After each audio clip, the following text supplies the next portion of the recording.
Hello friends आपण मानक दीपावली बहुत पसंद आसे।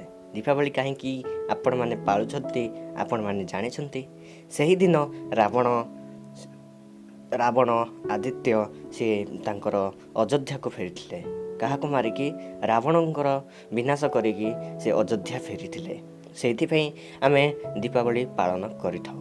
मनीष जन्म होता है केबे ना केबे मरिबा को दिने से आम समस्त को छाड़ी ऊपर को चली थाए। सेमिति ही राम भगवान श्री रामंकर मृत्यु केमिति हैला एहार कारण एपर्यंत केही जानि नाहंती। खास आपण मानक पई मई वीडियोटी आनचे केते साधु संत बही पुस्तक रचना कले कि राम केमिति मले किंतु एहार खोज किए करि पारनथले।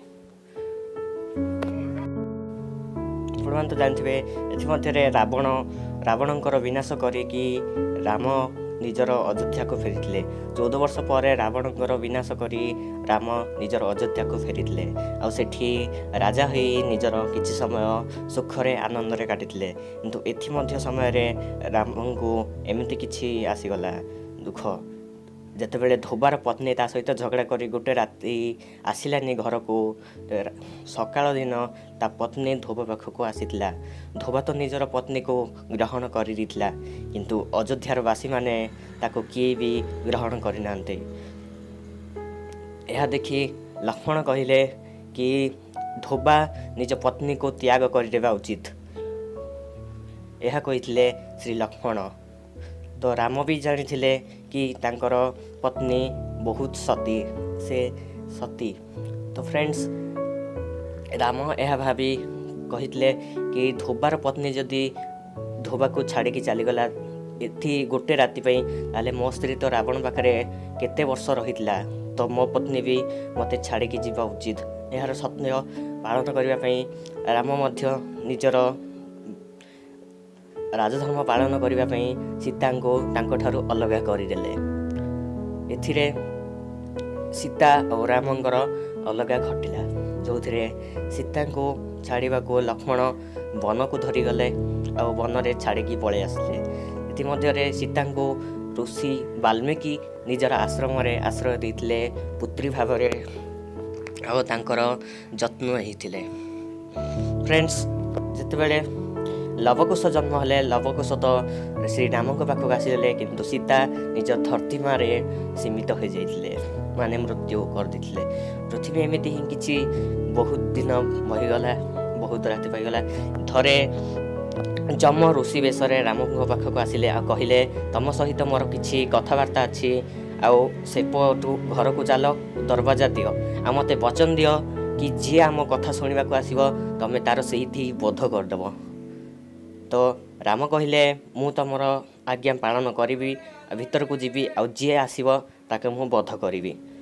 फ्रेंड्स यह लक्ष्मण आगरे ही राम कही जितेबाला राम कही लक्ष्मण को तमें बाहर जग आम भीतर को जाई किछि कथबार्ता करूँ जमी राम आ ऋषि भीतर को चलीगले सेतेबेले महाकाल ऋषि बेशरू ओह्लई आसी कही कि राम आपण केबे निजर त्याग करिवे आपण केबे मृत्यु वरण करिवे। तो राम कही राम कहवा पूर्वर एपटे दुर्वासा ऋषि आसी जाइथिले आ लक्ष्मण को कही कि राम को कह मु तांको सहित किछि जरूरी कथबार्ता अछि। तबे लक्ष्मण कही ना भ्राता राम किछि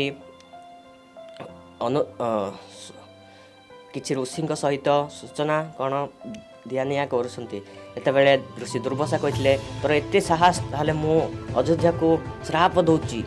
से लक्ष्मण किछि भाभी पार नथिले आ भाविथिले मु ही भीतर को जीवा को पड़िबो जो मोर मृत्यु घटिबो। जदि मो मृत्यु रे अयोध्या शांति रहिबो ताहले मो मृत्यु ही मो पई भल। एहा करी लक्ष्मण चली जाइथिले द्वार भीतर को।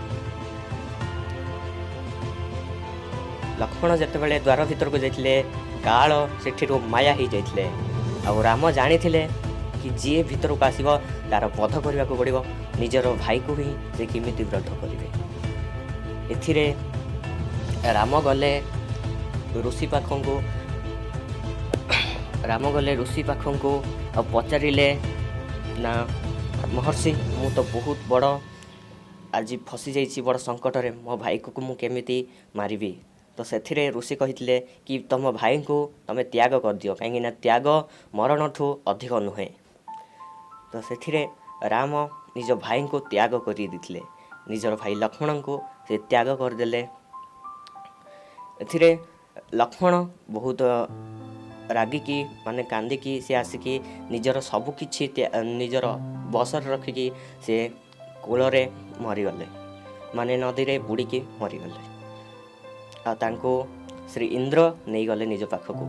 ନିଜର ଭାଇର ମୃତ୍ୟୁ ରାମ ସହି ନ ପାରିଲେ, ଆଉ କିଛି ସମୟ ପରେ ସେ ମଧ୍ୟ ନିଜର ତ୍ୟାଗ କରିବାକୁ ବସିଲେ, ମାନେ ନିଜର ମୃତ୍ୟୁ, ଆଉ ସେ ମଧ୍ୟ ସରୋବରରେ ବୁଡ଼ି ନିଜର ପ୍ରାଣ ତ୍ୟାଗ କରିବେ ବୋଲି କହିଲେ।